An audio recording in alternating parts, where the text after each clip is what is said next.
Bismillahirrahmanirrahim. Alhamdulillahirabbil alamin wa ala alihi wa sahbihi wa sallimu tasliman katsiran amma ba'du. Allah Subhanahu wa taala mengatakan wa qadimna ila ma amilu min amalin faja'alnahu haba'an mantsura. Dan kami jadikan amalan-amalan yang mereka lakukan haba'an mantsura, bagaikan kapas yang berterbangan, yang tak ada artinya. Kemudian Rasulullah sallallahu alaihi wasallam mengatakan dalam sebuah hadisnya, "Man amila amalan laisa alaihi amruna fahuwa raddu." Barang siapa yang mengamalkan satu amalan yang tak ada landasan dari kami, fahuwa raddu, maka ia tertolak. Oleh karena itu, ulama salaf terdahulu ketika mereka ingin mengamalkan satu amalan, maka mereka memohon kepada Allah Subhanahu wa taala 4 hal. Yang pertama, mereka memohon kepada Allah Subhanahu wa taala agar amalan tersebut amalan yang didasari dari kitab atau dari sunnah Nabi Muhammad SAW, atau berlandaskan dari Al-Quran maupun sunnah Nabi Muhammad SAW. Ketika mereka mendapatkan bahwa amalan tersebut bahwa ada dasarnya dari Al-Quran maupun sunnah Nabi Muhammad SAW, maka mereka memohon yang kedua, yaitu keikhlasan untuk mengamalkan amalan tersebut. Mereka memohon keikhlasan karena amalan yang tidak didasari dengan keikhlasan bisa masuk ke dalam 2 hal. Yang pertama, bisa jatuh ke dalam kesyirikan, atau bisa tidak mengandung makna sama sekali, atau tidak mengandung makna sama sekali.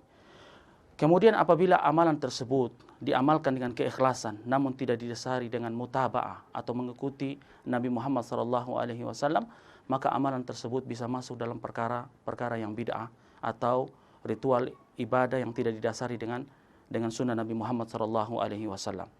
Ini yang kedua yang dimohon oleh para salaf terdahulu, yaitu mereka memohon keikhlasan untuk mengamalkan amalan tersebut.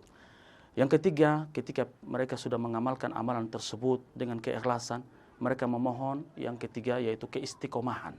Keistiqomahan untuk mengamalkan amalan tersebut.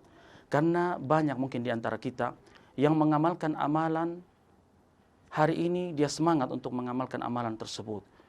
Dia istiqomah dan istiqomah. Namun di hari-hari yang akan datang, di hari-hari yang telah datang, dia tinggalkan amalan tersebut. Dia tahu bahwa amalan qiyamul lail, salat malam adalah begitu indah fadilahnya, keutamaannya. Membaca Al-Quran, kemudian puasa.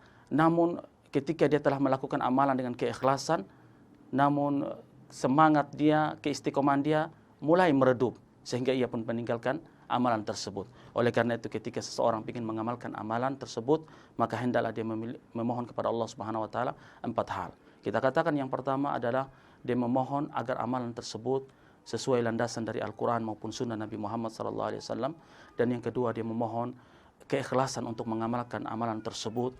Dan yang ketiga, dia memohon keistiqomahan untuk mengamalkan amalan tersebut. Dan yang terakhir, ulama terdahulu memohon agar dengan amalan tersebut mereka mendapatkan husnul khatimah. Apa itu husnul khatimah? Yaitu penutup dari kehidupan ini, penutup yang indah, penutup yang baik. Mungkin di antara kita ada yang meninggal di saat dia membaca Al-Quran. Ada pula yang meninggal di antara kita di saat dia sholat. Ada di antara kita pula yang meninggal ketika dia dalam keadaan berpuasa. Inilah yang dinamakan dengan husnul khatimah, penutup yang baik. Bahkan sebaliknya, ada di antara kita yang meninggal ketika dia sedang melakukan kemaksiatan, berkumpul dengan teman-temannya, misalnya sambil meminum khamar, narkoba, kemudian Allah Subhanahu wa taala mentakdirkan agar ajalnya sampai di situ. Nah, ini yang dimaksud dengan su'ul khatimah, penutup yang buruk. Oleh karena itu, ulama salaf sangat memohon yang keempat ini adalah husnul khatimah dengan amalan itu. Makanya kita dapatkan Abu Bakar As-Siddiq radhiyallahu anhu, dia mengamalkan semua amalan, puasa, zakat, bersedekah, kemudian salat, sehingga di surga nanti dikatakan bahwa Abu Bakar As-Siddiq radhiyallahu anhu dipanggil dari semua pintu amalan yang dia lakukan di dunia ini. Mungkin hanya ini yang bisa kita sampaikan, semoga bermanfaat. Wassallallahu ala nabiyina Muhammadin wa ala alihi wa sahbihi wa sallimu tasliman katsiran.